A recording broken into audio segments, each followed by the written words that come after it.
Rabbi Kevin, I've been on television numerous times, been interviewed everywhere, and this is the first time I've had cocktails brought to me by the interview host.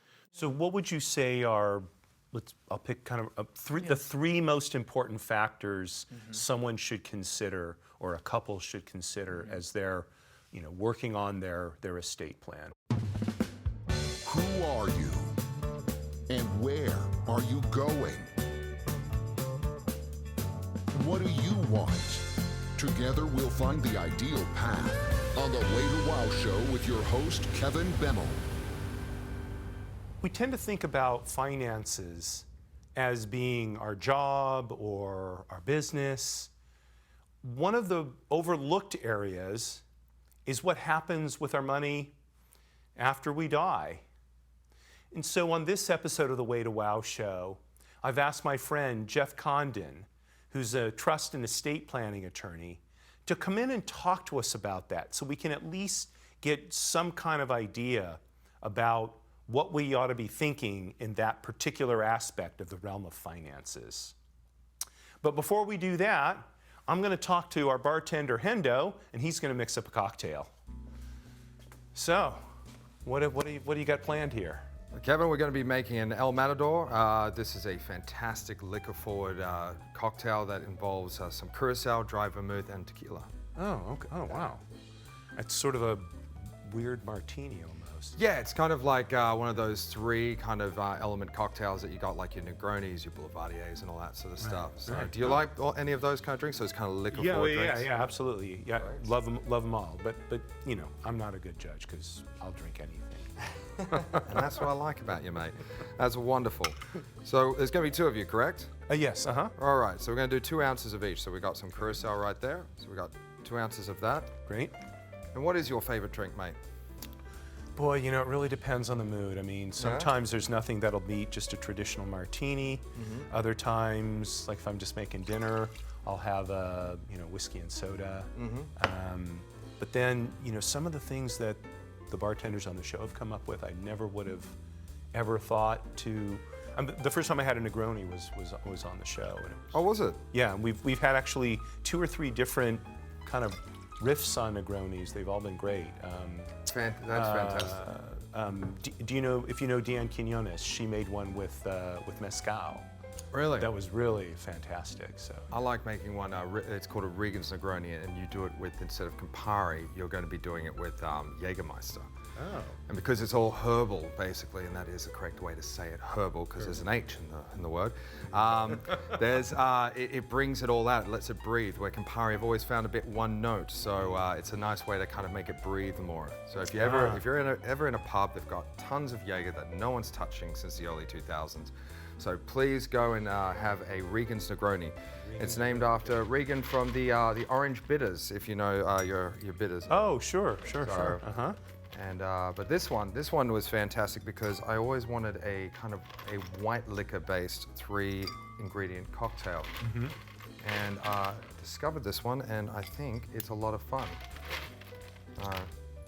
And we met a long time ago at Lost Property, didn't we? Oh, that's right. That's right. Oh my gosh. Where I hang out with your friend Michael still to this That's day. right. Yeah. I haven't been there for quite some time. Oh, we've missed you. Check it out. Yeah, I'm gonna start coming back. Exactly. Well, we're all open up, and it's be a lot of fun to see you again. I know Michael's making a regular patronage to the bar good, as well. good. Yeah, exactly. Well, he's holding up the side. He really is. So although your interesting conversations that you guys have in depth, always wonderful to see you guys debate the meanings of the universe and whatnot. Thank you. Yeah, I'm not sure we've actually solved any problems yet, but we like to think we have. And of course, with your libations, loosening us up.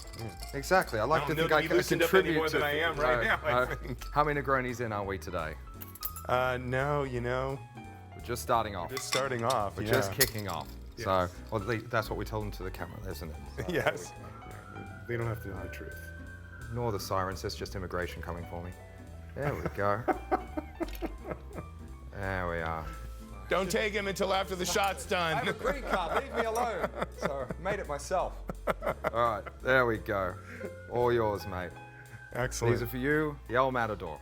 Or El Matador, not El- the Matador. Right. There you go. El Matador. El Matador. Thank you so much. Cheers.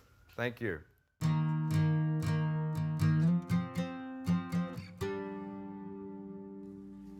Well, isn't this nice? Yeah. So Hendo made these for me. This is an El Matador, and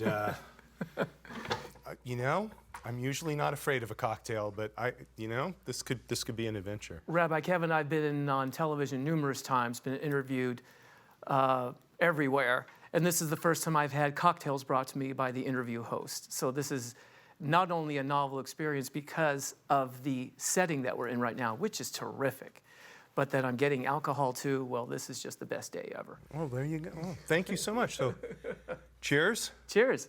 Right? Yeah. Just a little sip. Yeah, refreshing, huh?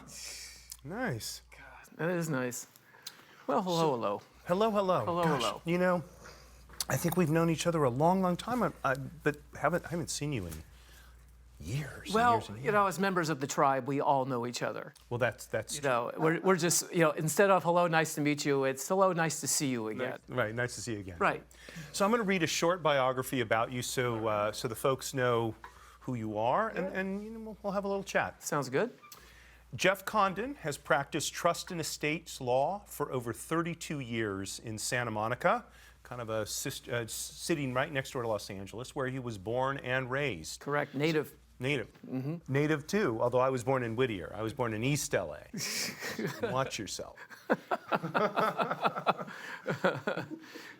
Oh, you can afterwards. You can buy me a burrito at El Tepeyac, and have the Hollenbeck.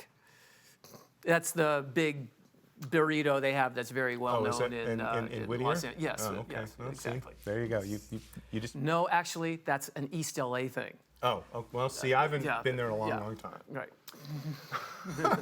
He has written over 100 articles on the subject of trust and estate law, spoken on 70 radio call-in shows, and at 300 talks and seminars throughout the country.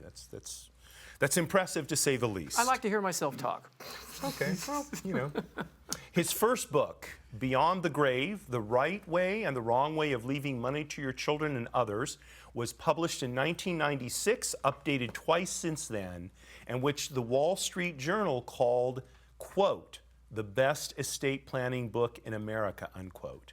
Is the best-selling inheritance-related book in American publishing history, by far.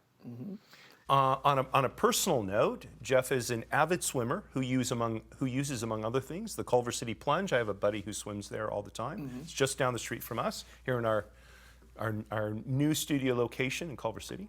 And you are engaged to the lovely Kimberly Claskin. That is correct. And as I step out the front door of this storefront and I look to the left, I can see our wedding site for May of next year. It's at the Culver Hotel. Oh, beautiful. Oh, that's a great venue. She likes Art Deco. She has a woman with good taste. She likes Art Deco and you. I won't argue with you there. Yeah, be careful. As a rabbi, I can claim to have a direct line to God. I'm not saying I do, but I can claim it. More so than anybody else walking around. I'm not so sure, but anyway, but thank you. But of course. So why should we be worried about estate planning? You know, that's a good question because a lot of people are not. Some people will just, you know, what's the term, befall this mortal coil and not have any plan at all that they've created during their lifetime to direct who gets what when they die and how they get it. And that's fine. That's just one way to roll. But the thing is this, when you don't set forth your inheritance instructions in a will or living trust, most of these days it's a living trust, if you don't have your instructions set forth, a lot of people don't realize that the law sets up those instructions for you. By not making a decision, you've made a decision, and that this, even inadvertently, and that decision is that you've allowed the law, whatever's in the California statutes, dictate who gets what on your death. And the law doesn't know what you have in mind. So if you're married to a second wife and you have 3 children from your first marriage, and then you die, but in your intention was that you would like to have most of your assets go to your children from your first marriage, well, no, they have to share a significant portion with your second wife. So it's important to have a plan that dictates your instructions as to what you want to happen with your stuff, your real estate, your bank assets, brokerage assets, pedigree dogs and cats, whatever you have, to your children and other heirs, your spouses, your grandchildren, your charities, but in a way that doesn't create conflict and divisiveness between your family members after you die. Okay. I think we Jews have a saying, and that saying is that one of the great lessons that we want to teach our children is to do no harm. And you do harm to your children, and they learn that harm has been done. If you leave your assets to them in a way that creates conflict and chaos and jealousies between them. You know, it's interesting what you're saying. So when I was still in the real estate business, what seems like, you know, a lifetime ago, I worked for a conservator, and one of their clients was an elderly woman, and she had a house and she had a bunch of securities. And the way her will was set up was one child was going to get the house and the other was going to get the securities. All the cash was spent supporting her, and now the conservator needed more money for her because she was still alive, and the children were fighting over whether the house got sold or whether the securities got sold, because whichever one got sold, the other one was getting zero. That's And she wasn't even dead yet, and they were fighting over the assets. yeah, that's a poor plan. That's dying with a bad plan, or living with a bad plan. The fact that in that scenario, it sounds like to me that the inheritance instrument said certain assets to A, certain assets to B. That's right. It's exactly what it said. But if the assets going to A are not there at the time of the death of that lady, of the client, then those children have been cut out of an inheritance. And now they may put pressure on their siblings to part with their share because it's not fair. And this is if there's a greatest hit about how to do no harm in an inheritance plan, it's to be sure that it's structured in a way that it treats everybody fairly and takes into account the fact that if you leave certain assets to certain children, what happens if those certain assets are not around at the time of the death of that client. So you do have these situations where, like you said, there is nothing around for those certain children, and that's life in the big city for them, because the plan obviously wasn't done that well. Right. So you have to take all these factors into account. So what would you say are, I'll pick kind of the three most important factors someone should consider, or a couple should consider, as they're, working on their estate plan? Okay. I've talked about this for so many years and in so many different contexts, and there's, a billion issues to deal with. And, when we wrote these books, it took us years to write because we had to condense them all into life's lessons that people can not only understand, but hopefully enjoy, because, quite frankly, this can be a very boring topic. I mean, it's here, it's about death and taxes and all that, but I like to think that I can distill this down into some core essence lessons. And you've asked me about that. And the first one, and I've alluded to it before, is you want to be sure that the inheritance plan that you have, that mom and dad have, does no harm between their kids. How do you do harm? Well, if their children are not treated financially fairly in the inheritance plan. Now, maybe sometimes it's pretty easy to do. You just simply say, hey, mom and dad have 3 kids. Leave everything to them equally. Boom, boom, boom, done. Jeff, move on. What else is there to talk about? Well, there are ways that mom and dad can inadvertently create financial unfairness between the kids. The most common way is if mom and dad treated the children financially unfairly during their lives, during mom and dad's lives, and then they go ahead and have a plan that leaves everything to them equally. Well, from the parents' point of view, they're just doing their thing. They're leaving everything equal, okay? But from the kids' point of view, it's unequal because during mom and dad's lifetime, they got unequal shares of unequal gifts. So maybe Dr. David, who went to Stanford undergraduate and Stanford Medical School, got $250,000, whereas one sibling got $5,000 and another sibling didn't get anything. Those gifts, even though one would say they have nothing to do with the inheritance plan, they do because it's relevant to the children. Now, when mom and dad are making a gift to a child, they're not thinking about, keeping track, keeping score. They're just trying to help a child when that child needs help. Right. But the ones who are keeping a scorecard are the children. Now, this is something that, they don't teach you in law school.